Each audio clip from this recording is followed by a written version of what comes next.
Tout d'abord, nous ne partons pas de zéro. Nous avons lancé notre Data Lab en 2016 avec la conviction que la gestion des données en masse, volumineuse, à l'aide de méthodes de calcul complexes, allait se généraliser à l'avenir. Aujourd'hui, en créant une direction de la data, nous souhaitons tirer le meilleur de cette expérience Data Lab et passer dans un mode factory plus industriel et complètement intégré à tous les métiers du groupe. Nous agissons sur deux plans.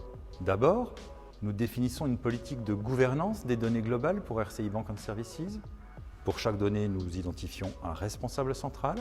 Nous mettons en place une définition unique et des indicateurs de qualité.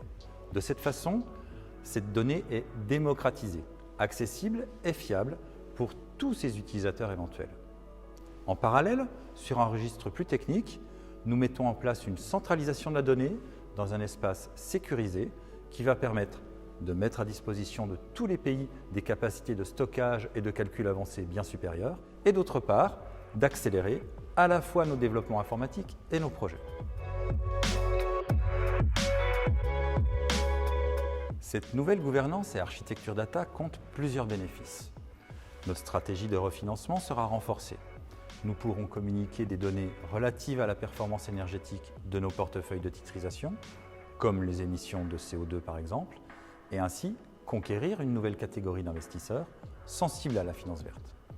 Sur le plan marketing, nous pourrons proposer à nos clients actuels des services, des parcours et des communications correspondant à leurs attentes aux moments les plus pertinents pour eux, mais aussi identifier et répondre aux attentes de nos clients futurs.